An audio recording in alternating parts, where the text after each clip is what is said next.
안녕하세요. 학부모를 위한 진로 레시피 2019가 함께하고 있습니다.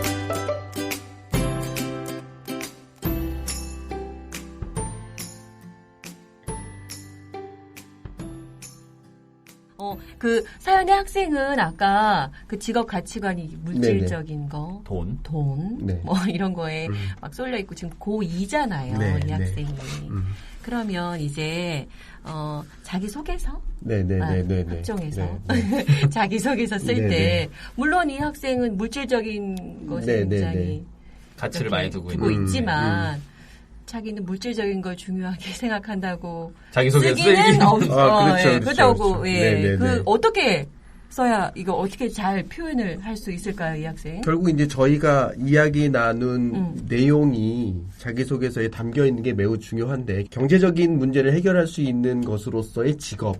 근데 그거는 사실 자기소개서를 읽는 교수님들의 입장에서는 별로 중요하게 보여지는 것은 아닐 거잖아요. 결국 내가 왜 변호사가 되어야 할 것인가에 대한 어떤 목적의식, 그리고 그 변호사가 된다고 했을 때 내가 변호사로서 어떤 부분에 기여할 수 있느냐. 뭐 예를 들면 그게 말씀하신 건 노동 분야의 어떤 역할을 해서 그 문제를 해결한다든지 아니면 뭐 기업 간의 문제를 해결하는 역할로서의 변호사를 꿈꾼다든지 아니면 인권 문제를 해결하는 변호사로서의 어떤 목표를 가져간다든지 그런 방향성이 주어진다면 그 방향성에 맞는 활동이 이루어질 수 있잖아요. 그렇죠. 그러면 거기에서 다름이 나오거든요.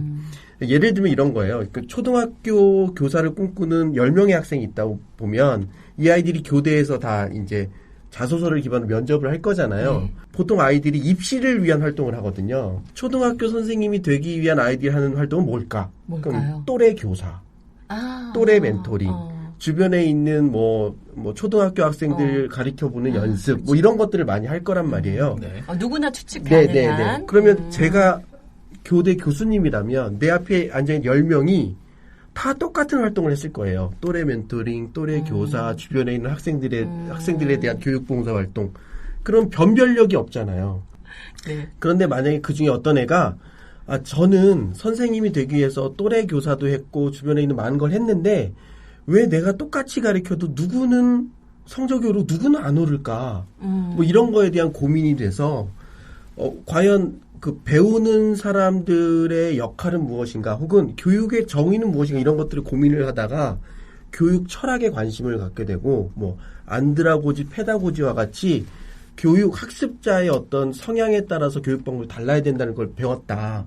그래서 교육 철학에 내가 심취해서 교육의 철학의 여러 가지 사조나 그런 이론에 대해서 공부하는 고등학교 생활을 보냈고 거기에 대한 뭐 연구 논문이라든지 혹은 뭐 동영상을 만들어서 많은 사람들에게 나눔을 실천했다. 다르잖아요. 그렇죠. 네. 어떤 아이는 똑같이 가르쳤는데 왜 얘는 성장하고 얘는 하지 않을까? 내가 너무 가르치는 방법을 획일화하신 건 아닌가? 그래서 교수학습 방법론이라는 것들을 배워서 이 아이에게는 강의식 교육이 맞을 것 같고 이 아이가 나에게 설명하도록 유도하는 게 맞을 수 있고 또 최근에 뭐 플립 러닝이라고 해서 동영상을 먼저 보게 하고 거기서 모르는 것들을 질문하게 해서 그 부족한 것만 메꾸는 게 좋은 거 아닌가 이렇게 다양한 교수학습 방법을 연구한 다음에 그것들을 실제로 적용해보고 거기에서 배운 것들을 정리해본다면 또 다른 차별화가 생기잖아요. 그렇죠. 이런 식으로 아이들이 선생님 혹은 변호사가 되는 것도 중요한데 그걸 어떤 변호사, 어떤 선생님이 되기 위해서 어떤 노력을 했는지가 자소서에 담긴다면 훨씬 더 차별화된 자소서가 될 것이고 그 방향성은 우리가 계속 말씀드렸던 직업적 사명, 소명, 내가 이 직업을 통해서 얻고자 하는 가치 여기에 방점이 찍힐 때 멋진 자소서 그리고 멋진 학교 생활이 이루어질 수 있지 않을까. 학생들의 경험치는 비슷하지만 경험을 통해서 내가 그 경험을 통해서 어떤 생각을 해서 어떻게 성장했는지를 표현해야 하는 거예요. 같은 활동에서 느끼는 건 다 다르기 때문에 나만의 방향성을 잡아가는 것 그게 매우 중요하다고 생각합니다. 지금 우리 임정빈 멘토님께서 말씀하신 게 어쩌면 자기소개서나 이 소개에 대한 본질이라는 생각이 저는 드는데 그러면 자기소개서를 우리 아이들 쓸 때에도 좀 나를 홍보하고 나를 알리는 글인데 좀 어떻게 작성하면 좋을까요? 근데 말씀하신 것처럼 결국은 나를 홍보하는 글이 자기소개서잖아요. 그러니까 결국은 그 아까 말씀하신 매력적인 첫 문장 혹은 나를 홍보할 수 있는 키워드가 매우 중요하다고 생각해요. 그래서 자기소개에서 전반적으로 중심을 잡는 나의 키워드가 뭐냐. 그런데 뭐 우리가 제품을 살 때도 마찬가지지만 똑같은 기능의 제품을 만약에 나보고 광고하라고 하면 참 하기 힘들 거예요. 근데 다른 제품과 다른 나만의 장점이 있는 제품이라면 그 장점만 포인트를 딱 잡으면 첫 문장의 핵심을 잡기가 수월할 수 있다고 생각하거든요. 그래서 네. 아까 말씀드린 것처럼 모두가 생각하는 직업일지라도 그 직업 안에서 나만의 것이 무엇인가 그리고 내가 얻고자 하는 것이 무엇인가를 분명히 한다면 자소서를 쓰는 데도 훨씬 도움이 되지 않을까 그런 생각을 해봅니다. 네, 네 차별화 전략은 필요합니다. 네네.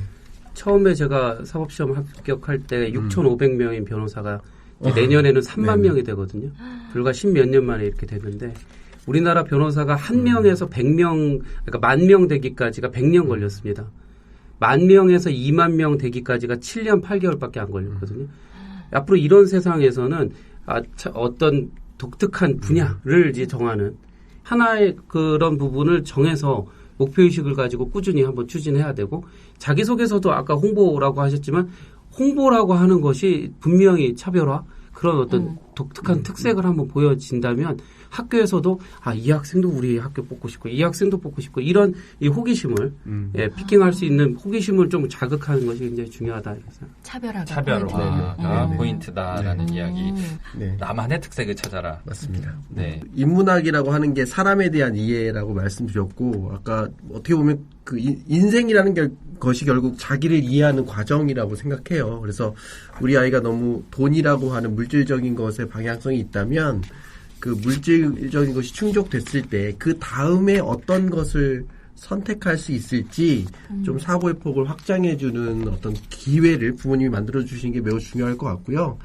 또 그런 자기에 대한 이해가 충분하다면 보통 어떤 선택의 순간, 어떤 갈등의 순간에 주저하지 않고 자기에게 맞는 걸 선택할 수 있는 능력이 생기거든요. 네. 그래서 그런 선택할 때 본인을 중심으로 선택할 수 있는 기회, 여유 그런 것들을 아이들을 기르시는 과정에서 많이 좀 준비하신다면 우리 아이가 갈등의 순간에서 자기를 중심으로 선택할 수 있는 경험을 많이 하게 될 것이고 그게 진짜로 중요한 순간엔 그런 연습이 제대로 발현될 수 있지 않을까 그런 생각을 해봅니다. 네, 두 분 좋은 말씀 잘 들었습니다. 자, 오늘은 특별하게 또 우리 엄현정 성우님. 저도요? 네, 오늘도 이렇게 사연을 함께 나눈 분들께 네네. 한 말씀 또 응원의 말씀 또 부탁드릴게요. 저는 우리가 내 안에 뭔가가 있잖아요. 다들. 근데 그걸 아직 학생들은 모르잖아요. 내 안에 뭐가 있는지. 그래서 부모님들이 물론 우리가 오늘 내 안에 뭐가 있는지 찾는 방법을 인문학을 통해서 소통을 통해서 뭐 이렇게 찾는 방법을 우리가 하부르타든 막 배웠으니까 일단 발견하는 방법을 배웠으니까 실천해 보셨으면 좋겠어요. 같이 좋은 영화 보고 좋은 책 읽고 같이 얘기하고 반 이상이라도 좀 믿어주고 그래서 같이 부모님과 아이가 진로 탐색을 통해서 자아를 찾을 수 있는 그런 멋진 시간이 됐으면 좋겠습니다. 네, 감사합니다. 감사합니다. 네, 자, 우리 두 분 멘토님과 엄현정 성우님의 말씀 잘 들었고요. 자, 진로 레시피 피할 수 없는 공식 질문으로 마무리하도록 하겠습니다. 먼저 우리 유재원 멘토님께 여쭤보도록 하겠습니다. 유재원 멘토님에게 진로 교육이란? 진로 교육이란 알을 깨는 과정이다 이렇게 생각을 합니다. 알을 깬다.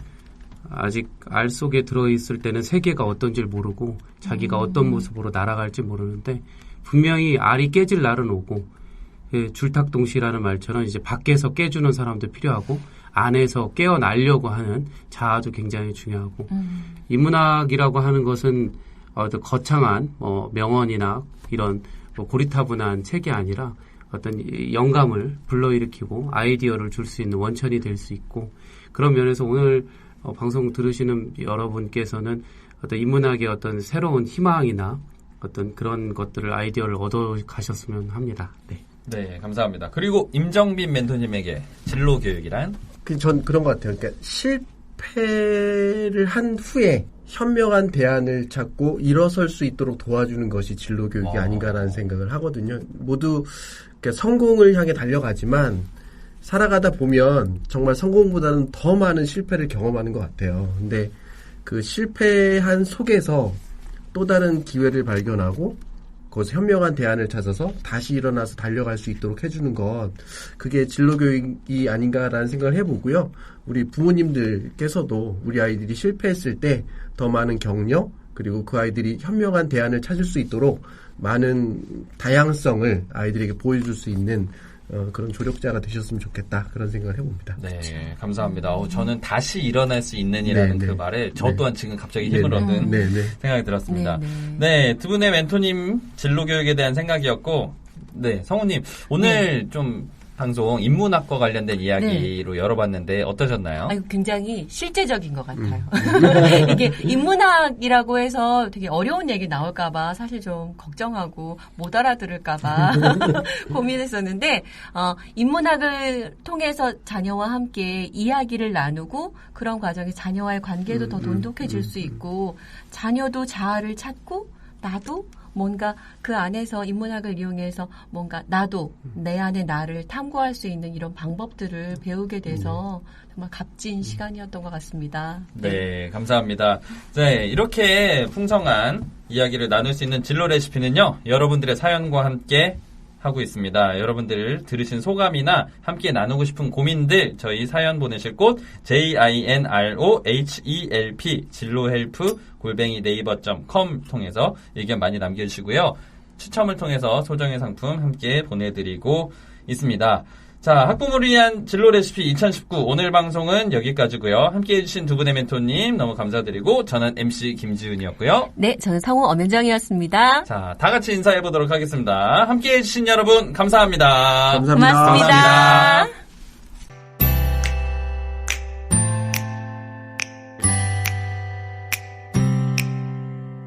진로 레시피 2019 청취자 대상 설문조사를 시행하고 있습니다. 설문조사에 참여하신 분 중 추첨을 통해 소정의 상품을 드리고 있으니 많은 참여 부탁드립니다.